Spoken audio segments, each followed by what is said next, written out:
we get through 12 or 11 last week? I know we got through 11, but I'm Oh, I'm sorry. Go ahead. Here I am making a big deal out of the countdown. Yeah. All right. Well, good morning. We're going to get started this morning. The tech team says they're rolling video, so I guess I better start looking like I mean to be here. So here I am, and we're going to be in Joshua. I think that we got through most of 11, if not all of 11 in Joshua, because remember, it was very repetitive.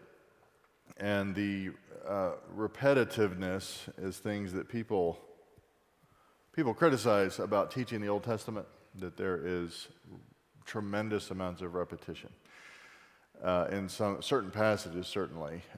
That is to impress upon you, one, I think the primary thing is to impress upon the original readers of the text and the people experiencing those events that God is very consistent, and that he is very consistent to bless when he has said he's going to bless, and very consistent to judge when he says he's going to judge.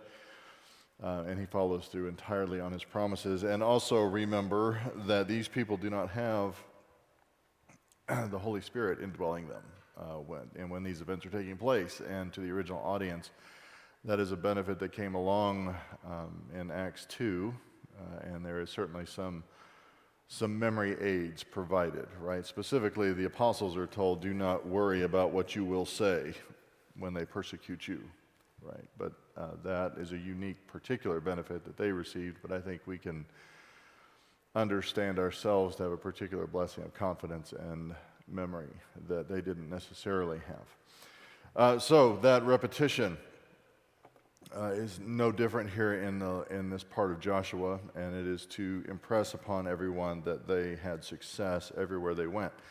There is a distinction. Joshua was to lead the combined armies of Israel in conquest of the land, and at a certain juncture, and we'll get to that here in a minute, he says, okay, I've done my big job. You guys now have to clean up all of your own places, all of your own inheritances in the land. But it says over and over and over, he struck them all, he burned their cities, he left no one alive. Verse 18 of chapter 11, I think, is where we probably stopped right there. He struck all the kings and put them to death. Then 18, Joshua waged war a long time with all of these kings. There was not a city which made peace with the sons of Israel except the Hivites living in Gibeon. They took them all in battle, for it was of Yahweh to harden their hearts to meet Israel in battle, in order that he might utterly destroy them, that they might receive no mercy, but that he might destroy them, just as Yahweh had commanded Moses. And then Joshua came at that time and cut off the Anakim from the hill country, from Hebron, from Debir, from Anab, and from all the hill country of Judah, and from the hill country of Israel. Joshua utterly destroyed them with their cities. There were no Anakim left in the land of the sons of Israel. Only in Gaza, in Gath, and in Ashdod some remained.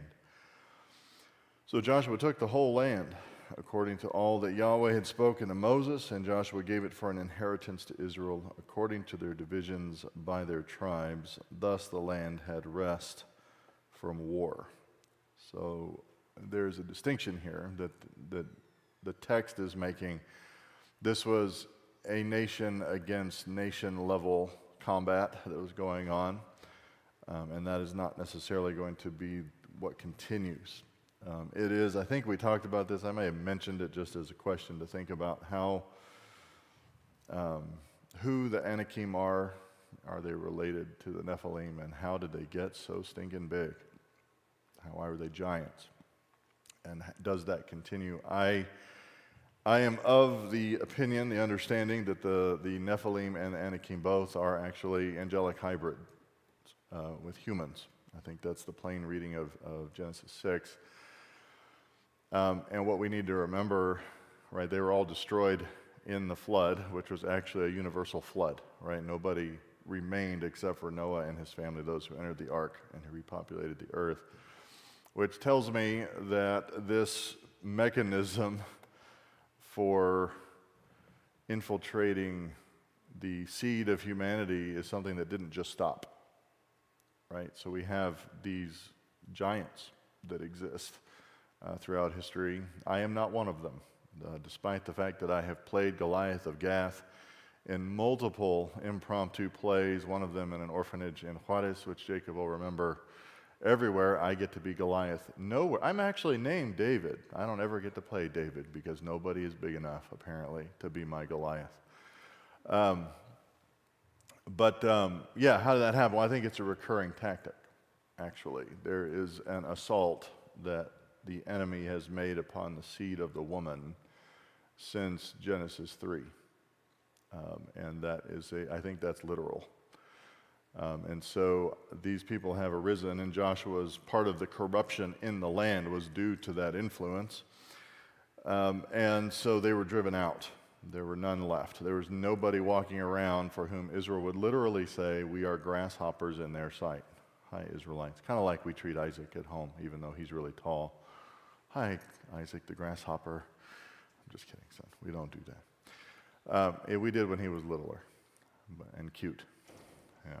But anyway, just making sure he's paying attention, that's all, folks. He was very upset when he could no longer go to the children's Sunday school class, so I have to make sure we all know he's here. All right, so chapter 12 right, is a movement, right? These are the kings. I could have sworn we went through it, but we're going to read it. All right. These are the kings of the land whom the sons of Israel defeated and whose land they possessed beyond the Jordan toward the sunrise, from the valley of Arnon as far as Mount Hermon and all the Arabah to the east. Sihon, king of the Amorites, who lived in Heshbon and ruled from Aroer, who is on the edge of the valley of the Arnon, both the middle of the valley and half of Gilead, even as far as the brook Jabbok, the border of the sons of Ammon. And the Arabah as far as the sea of Kinneroth toward the east, and as far as the east of the Arabah, even the salt sea eastward, toward Beth Jeshimoth, and on the south at the foot of the slopes of Pisgah, and the territory of Og, king of Bashan, one of the remnant of the Rephaim, who lived at Ashtaroth and at Edrei, and ruled over Mount Hermon and Salakah and all Bashan as far as the border of the Jeshurites and the Maacathites, and half of Gilead as far as the border of Sihon, king of Heshbon. Moses, the servant of Yahweh, and the sons of Israel defeated them. And Moses, the servant of Yahweh, gave it to the Reubenites and the Gadites and the half-tribe of Manasseh as a possession. So remember, servant of Yahweh, the only time we've seen that is as a posthumous declaration, a posthumous title. It was required that you execute your duties faithfully in order to receive that.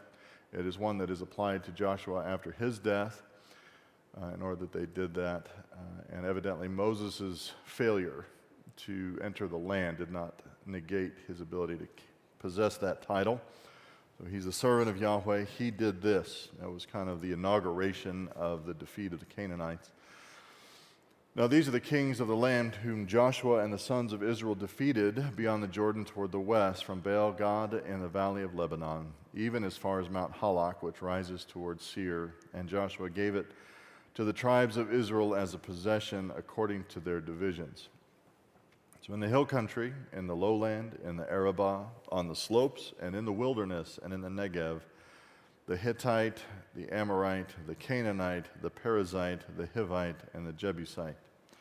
All actual people, all actual nations, with actual kings and actual territories that were actually struck down by an actual man named Joshua at the actual head of the 613,000, roughly, army of Israel. And archaeology does nothing but prove over and over and over and over and over and over again that all of these people lived, and all of them actually met a very cataclysmic end at the hand of a unique people. All right, just in case anybody asks. Verse 9, the king of Jericho, remember this is the list. 1.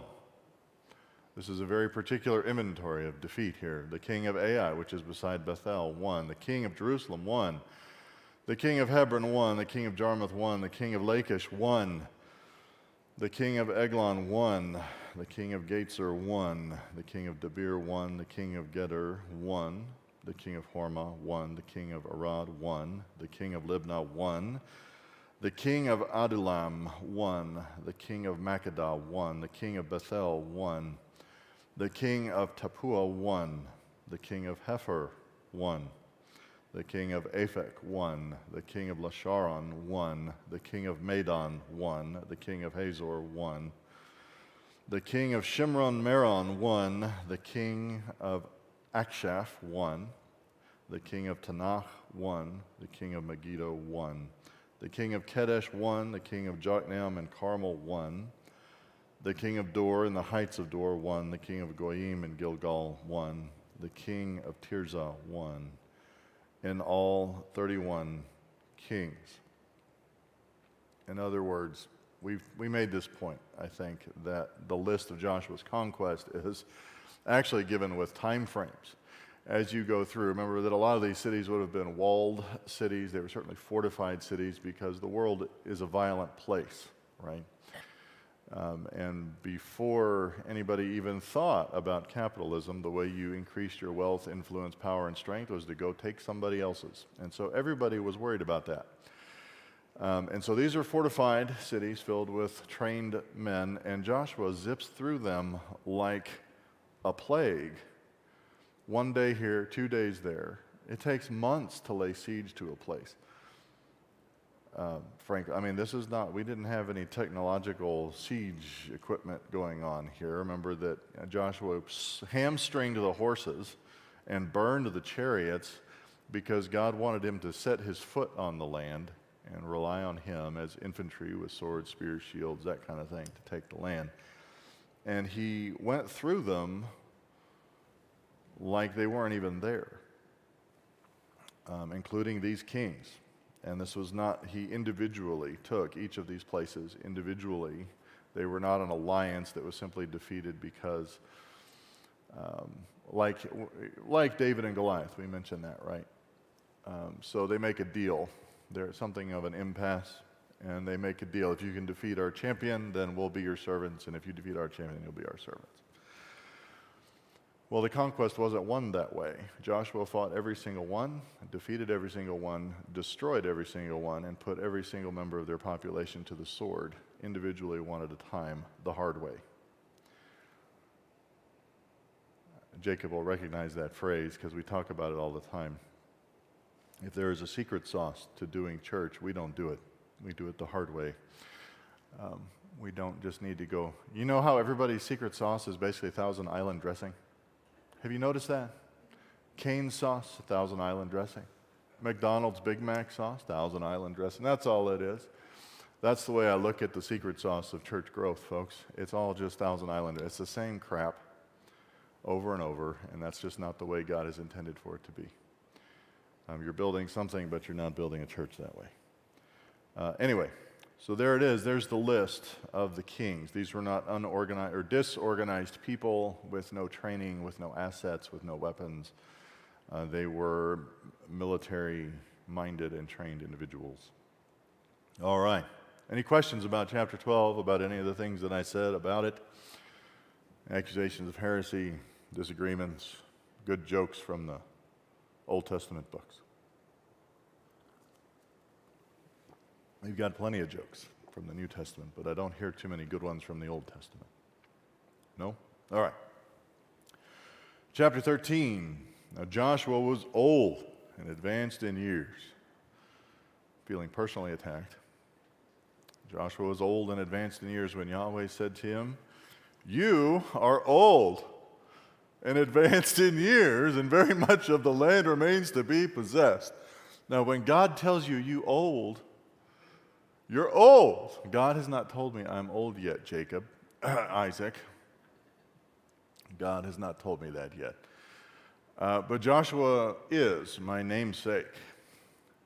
What happens when Yahweh is salvation?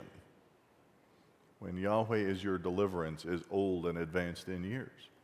That's what Joshua means. And very much of the land remains to be possessed. Yahweh says this to him. But the land has ceased from war. The 613,000 unified warriors, valiant warriors of the land, are no longer needed to assault together. But this is a recognition. You're not going to live forever, Joshua.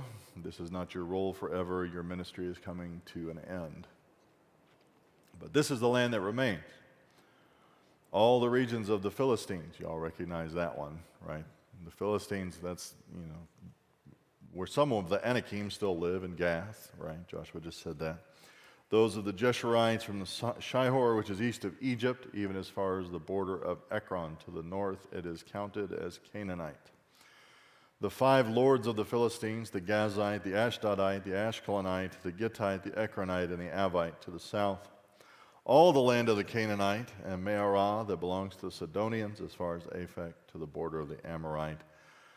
And the land of the Gebelite and all of Lebanon toward the east from Baal Gad below Mount Hermon as far as Lebo Hamath. Now if I were Ken Carr, I would have to have my map up here and point out each one of these places. Y'all get the picture though. The main picture is that there's still a lot of work to be done. When God says that there is still much of the land to be possessed, at Joshua's rate of conquest, there's at least 30 days worth of work here, right? I mean, that's how fast he went. Now, remember, he's old and advanced in years, and his ministry is coming to a close, but this is not meant to discourage the people. It's just simply an acknowledgement. That's land that you're supposed to take. So all the inhabitants of the hill country from Lebanon as far as Mishrephoth Maim, all the Sidonians, I will drive them out before the sons of Israel. Only allot it to Israel for an inheritance as I have commanded you. In other words, God says, this is not your job. This is not part of your ministry. It doesn't even belong to the people, but I want you to go ahead and divide it up. Now, this is a unique situation. The only time that I've ever been shot at in my life, folks, was when I was working as a real estate agent. Isn't that weird? Because I was not a normal, I know y'all know, I was not a normal real estate agent. My job was essentially to go out and look at tax lien sales, properties, out in the boonies, where Uncle Festus doesn't want to see you, right? And that was my job, and I had to be able to do similarly to what a title policy company will do, because you can't get a title policy on property sold at a sheriff's sale. They don't guarantee the deed. So I learned how to do that. I wasn't even surveying a property. I wasn't even usually walking around on it. I was just going to verify someone was or was not living on the property, and where it was it a good deal? Was there any hope of any advancement and development around the area or not? Shot at twice in doing that, because some people don't like taxes. And they may have assumed that I was a government agent, which is not good for me. Anyway. But just think about that. They're in the land of Canaan. Joshua's old and advanced in years, and God says so. There's no mistaking it, right? Because sometimes you feel old when you're not old. But Joshua has been told, you're old. I will give this the same way that I give it to the people. I gave it to you, I will give it to the people. Just go ahead and survey it for them. Go ahead and give it to them. They don't own it yet, but just tell them what's theirs. Sounds sketch, right? So, do that. And I will give it to them. And I'll drive them out, and I'll apportion it. So he does that, verse 8. With the other half-tribe, the Reubenites and the Gadites received their inheritance, which Moses gave them beyond the Jordan to the east, just as Moses, the servant of Yahweh, gave to them. You remember that story. They bargained for it, essentially. We'll leave our stuff, our wives, and our children on this side, and we'll go fight. It'll make us more effective, and then we'll come back to our land on the east side of the Jordan. East side, yeah. The other half-tribe, the Reubenites and the Gadites, received their inheritance, which Moses gave them beyond the Jordan to the east, just as Moses, the servant of Yahweh, gave to them. From Aroer, which is on the edge of the valley of the Arnon, with the city which is in the middle of the valley, and all the plain of Medeba as far as Dibon, and all the cities of Sihon, king of the Amorites, who reigned in Heshbon. Past tense, right? He was struck down. As far as the border of the sons of Ammon, and Gilead, and the territory of the Geshurites, and the Maccathites, and all Mount Hermon, and all Bashan as far as Salakah, all the kingdom of Og in Bashan, who reigned in Ashtaroth and in Edrei. He alone was left of the remnant of the Rephaim, for Moses struck them and dispossessed them. But the Israelites did not dispossess the Geshurites or the Maccathites, for Geshur and Maccath live among Israel until this day. By the way, again, another phrasing, and kind of an editorial comment that tells us that it probably wasn't Joshua that totally finished this. That maybe his record, he's the source of it. But somebody's looking back and going, yeah, we're still dealing with those people. They're still living among us, and it's not great. But they are. Verse 14, only to the tribe of Levi he did not give an inheritance. The offerings by fire to Yahweh, the God of Israel, are their inheritance, just as he spoke to him. So Moses gave an inheritance to the tribe of the sons of Reuben according to their families. Their territory was from Aroer, which is on the edge of the valley of Arnon, with the city which is in the middle of the valley and all the plain by Medeba, Heshbon and all its cities which are on the plain, Dibon and Bamoth Baal and Beth Baal Meon. Say that a bunch of times. And there's not enough hyphens, it seems to me. And Jahaz and Kedemoth and Mephath and Kiriathaim and Sibmah and Zereth Shahar on the hill of the valley. And Beth Peor. Y'all remember the name Beth Peor if you don't remember any of those other places. Micah likes Beth Peor because that's where Phinehas did his dirty work, right? He took the spear and plunged it through the dude right in the middle of church, right? Right, Micah? It's like his favorite story in the whole Torah. He likes that one. I do too, but not as much as Micah. And the slopes of Pisgah and Beth Jeshemoth, even all the cities of the plain and all the kingdom of Sihon, king of the Amorites, who reigned in Heshbon, whom Moses struck with the chiefs of Midian, Evi and Rechem and Zur and Hur and Reba, the princes of Sihon, who lived in the land. The sons of Israel also killed Balaam, the son of Beor, the diviner, with the sword among the rest of their slain. And the border of the sons of Reuben was the Jordan. This was the inheritance of the sons of Reuben, according to their families, the cities, and their villages. Moses also gave an inheritance to the tribe of Gad, to the sons of Gad, according to their families. Their territory was Jazer and all the cities of Gilead, and half the land of the sons of Ammon, as far as Aroer, which is before Rabbah, and from Heshbon as far as Ramath Mizpeh and Betanim, and from Mahanaim as far as the border of Debir. And in the valley Beth Haram and Beth Nimrah and Sukkot and Zaphon, the rest of the kingdom of Sihon, king of Heshbon, with the Jordan as a border, as far as the lower end of the sea of Kinnereth beyond the Jordan to the east. This is the inheritance of the sons of Gad, according to their families, the cities, and their villages. Moses also gave an inheritance to the half-tribe of Manasseh, and it was the half-tribe of the sons of Manasseh according to their families. Their territory was from Mahanaim, all Bashan, all the kingdom of Og, king of Bashan, and all the towns of Jer, which are in Bashan, 60 cities. Also half of Gilead, with Ashtaroth and Edrei, the cities of the kingdom of Og in Bashan, were the sons of Machir, the son of Manasseh, for half the sons of Machir according to their families. These are the territories which Moses apportioned for an inheritance in the plains of Moab, beyond the Jordan at Jericho to the east. But to the tribe of Levi, Moses did not give an inheritance. Yahweh, the God of Israel, is their inheritance, as he had promised to them. Remember that there were cities, is it 6 cities of refuge, distributed throughout the land that were also Levitical cities. They were given those, along with places to pasture their animals. They weren't to starve. They just weren't given sovereignty over large portions of land. But it's repeated. Eventually, I think Levi resented that, actually. The descendants of Levi, eventually. We see that evident in their character, where they start taking what they think is theirs, that God didn't give them out of the pot. They start behaving badly. But it is repeated there so that they understand what God has planned for them. Also, I would like to remind you that this is a permanent inheritance.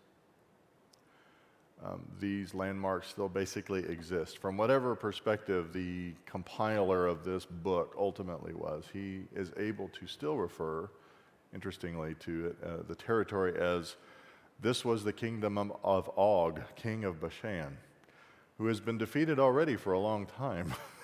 roughly, and whatever perspective he's looking at it, it would be this used to belong to another king, and now it belongs to Israel, and it shall be Israel's. And that is a permanent possession, and that's why it was so important that it go ahead and be apportioned, even though other people were occupying it. Any questions about that portion? Remember, we're trying to make sure that if you haven't ever read the details of this book, also that we read the details of the book. All right. Surprising how many people get to be Social Security collecting age and have never read the whole Bible through, to be honest. Godly people, serving people, people even in leadership. So we're going to try to alleviate some of that. Now, verse 1 of chapter 14, these are the territories which the sons of Israel inherited in the land of Canaan, which Eleazar the priest and Joshua the son of Nun and the heads of the households of the tribes of the sons of Israel apportioned to them for an inheritance. Well, all of the leadership signed off on this, including the priesthood, by the lot of their inheritance, verse 2, as Yahweh commanded through Moses, for the 9 tribes and the half-tribe. That's what was left over after people took possession of what Moses gave them, Reuben, Gad, and Manasseh. For Moses had given the inheritance of the 2 tribes and the half-tribe beyond the Jordan, but he did not give an inheritance to the Levites among them. How many times does he have to say that? The Levites? Stop. Be happy with what God gave you. Be thankful that you are not destined to walk behind a plow for centuries, right? Just be thankful and content in what God has given you. I can't think of another reason that they say that over and over and over again. Verse 4, for the sons of Joseph were 2 tribes, Manasseh and Ephraim, and they did not give a portion to the Levites in the land except the cities to live in with their pasture lands for their livestock and for their property. Thus the sons of Israel did just as Yahweh had commanded Moses, and they divided the land. Then the sons of Judah drew near to Joshua in Gilgal, and Caleb, the son of Jephunneh the Kenizzite, said to him, you know the word which Yahweh spoke to Moses, the man of God, concerning you and me in Kadesh Barnea. I was 40 years old when Moses, the servant of Yahweh, sent me from Kadesh Barnea to spy out the land, and I brought word back to him as it was in my heart. Nevertheless, my brethren who went up with me made the heart of the people melt with fear, but I followed Yahweh my God fully. So Moses swore on that day, saying, surely the land on which your foot has trodden will be an inheritance to you and to your children forever, because you have followed Yahweh my God fully. Caleb wasn't the only one that did that, right? You remember your Sunday school lessons. This is a story that we actually teach in Sunday school. We don't teach most of Joshua in Sunday school a lot of times. We don't teach much of the story. But we hit the high points, and that's a high point.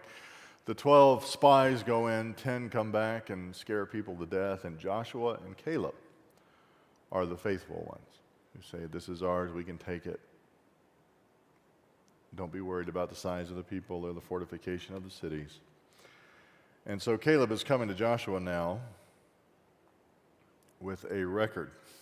Now God has told Joshua he's old. He's old. Old!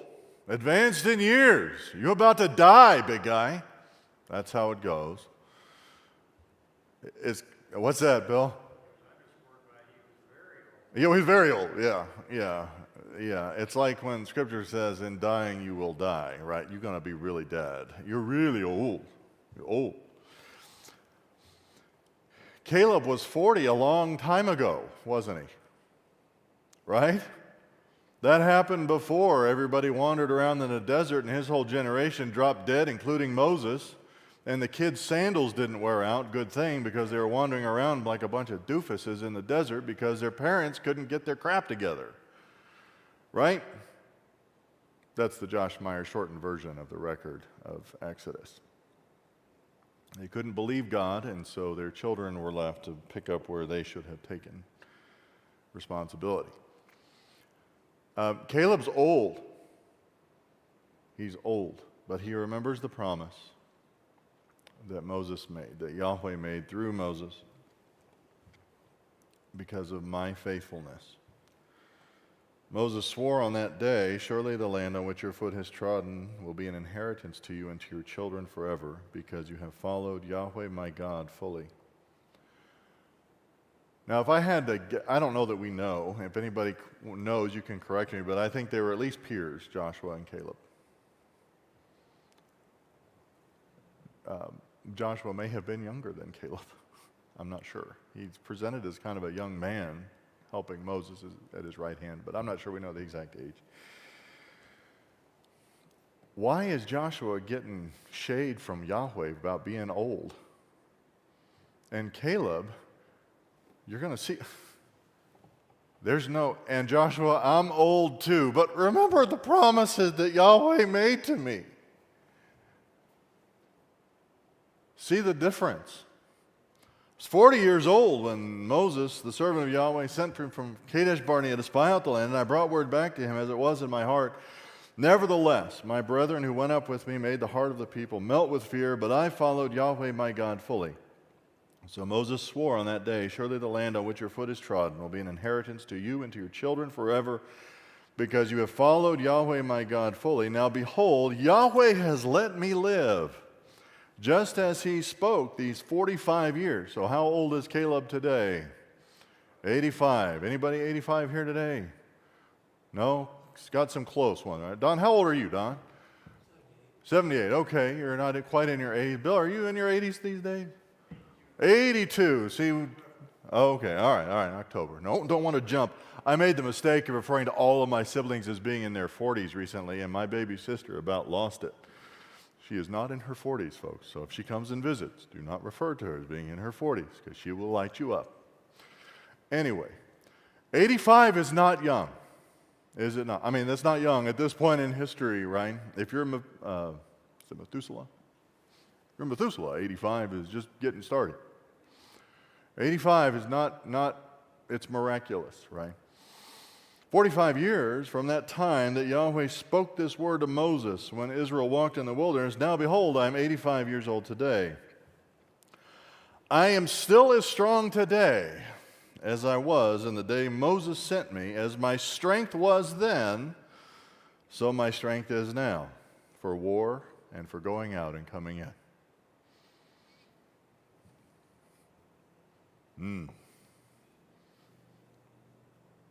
He didn't do that by going to the gym, folks. You cannot work your way out into being as strong at 85 as you were at 40. One thing I try to remind my children of, I am not as strong as I was even 25 years ago, but you better darn sure believe that I am tougher than I was. Tougher is in the head. I may not be as strong as I once was, but you don't give me any grief, son. And Caleb, it comes to Joshua and he says, what does he talk about? Yahweh owes me something. Is that what he says? Yahweh promised that I could have this land that my foot would tread on back 45 years ago. No. He comes to Joshua, his peer. You owe, Joshua. You are old. Even God says you old. But me, I'm ready to rock. I'm ready to go. I am going to take the land. That's what he says. Now give it to me. Verse 12. Then give me this hill country about which Yahweh spoke on that day, for you heard on that day that Anakim were there with great fortified cities. Perhaps Yahweh will be with me, and I will drive them out, as Yahweh has spoken. So Joshua blessed him and gave Hebron to Caleb, the son of Jephunneh, for an inheritance. Therefore Hebron became the inheritance of Caleb, the son of Jephunneh, the Kenizzite, until this day, because he followed Yahweh, the God of Israel, fully.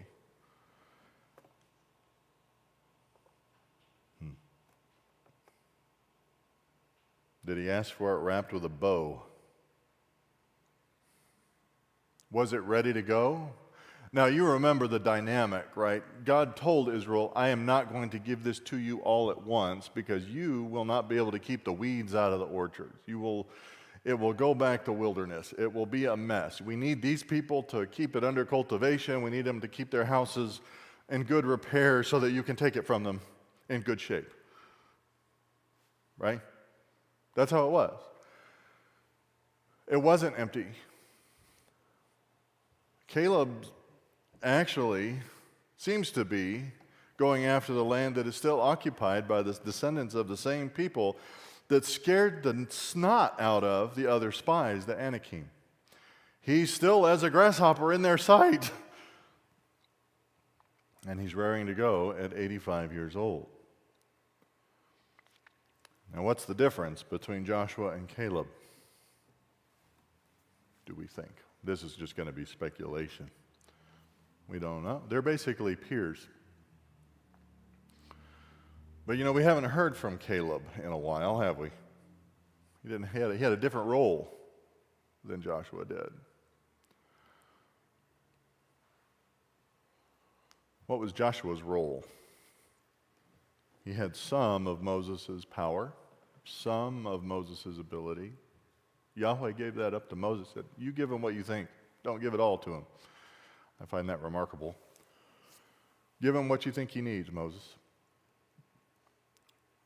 But what had Joshua been doing the whole time? For all those years?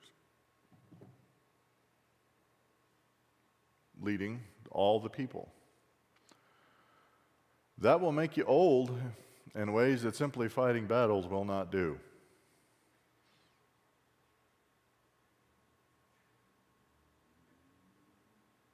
It will. That doesn't mean that the Lord will not bless you with strength in it. But even Yahweh was brought to the point, right? Not brought to the point. Yahweh acknowledged he was really old. He'd gotten old in a way that Caleb had not. Joshua was the peer spy, right, of Caleb. Both of them said, hey, we got this. Let's go in and let's get it. But the ministry that he was given, the vocation that he was given among the people, wore him more so, I think. I go to a conference, and hopefully they don't all listen to this necessarily, but I go to a conference in March down in Houston area.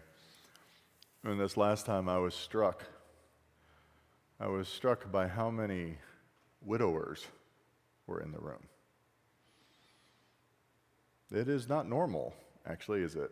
On average, it's about a decade that women live as widows more frequently. Way disproportionate in a room full of these teachers and pastors and professors that I go to, and that's almost all of who they are. But not one of those guys looks like a spring chicken either, right? The Lord has blessed them with the ability to continue in their ministry. But I remarked it was actually Ken Carr. I remarked, Ken, I hope I'm not doing this to Priscilla because these guys seem to wear out wives, Hope I'm not doing that to your wife. But, their ability, it wears on you. It does. You do it for any length of time. And I think that is the difference between Joshua and Caleb. So we got about 5 minutes. 5 minutes. Let's see if we can finish this, right? So Joshua blessed him and gave Hebron to Caleb, the son of Jephunneh, for an inheritance.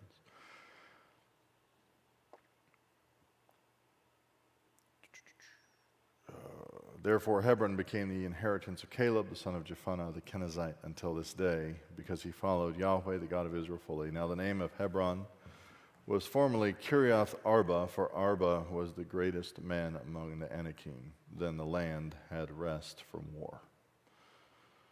Now, the vast majority of the remainder of the book of Joshua is this apportioning of the land. So I want to warn you, I don't know if you've ever had occasion to read large quantities of very old documents explaining metes and bounds.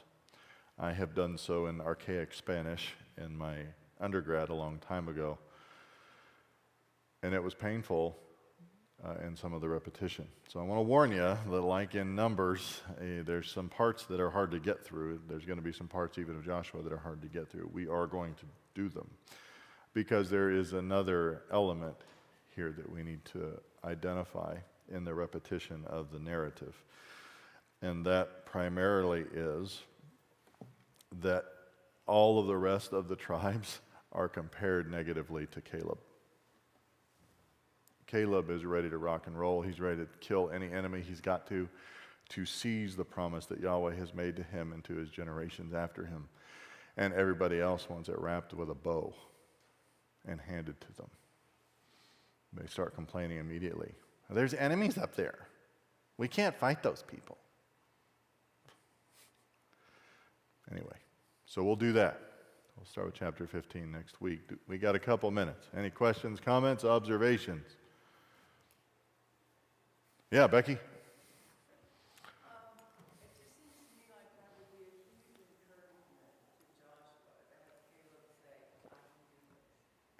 Yes. Oh, I think it's a huge encouragement, simply to have somebody who is faithfully seizing God's promises in your presence, regardless of whether you're a peer or not, right? Yeah. So Becky's observation is that it would be a very much of an encouragement to Joshua that Caleb was still motivated, I think, right, to seize the promises that Yahweh had given. I think that's true. It might also make one wistful a little bit, right? That you couldn't continue, but that is the nature of ministry and life, that it comes to an end eventually. Our opportunity does. And I'm saying that from a family of people where it's not uncommon to only make it into their late 50s or early 60s. So, you know, I have to acknowledge that potential. Anybody else? Questions, comments, observations? Micah, we can't talk anymore about Phineas. Micah is indicating that he's bored by this part of the text. Let's talk about Phineas some more. He's going to be mad at me now. All right. Anybody else? All right. Let's close. Father, we thank you for this day. We thank you for your word. We thank you for the example of Joshua, who was faithful into his very old age, and the blessing that it is to be able to serve you faithfully to that point in life. And Father, we thank you for the representation of his faithfulness. We thank you for men like Caleb, who had walked faithfully through the apostasy of his own people for 40 years, had begun to conquer the land with your appointed servant Joshua, and was still excited about seizing onto your promises to him. Father, it's remarkable, and we thank you for preserving that record for us, that we could learn from it. It's in your Son's name we pray. Amen.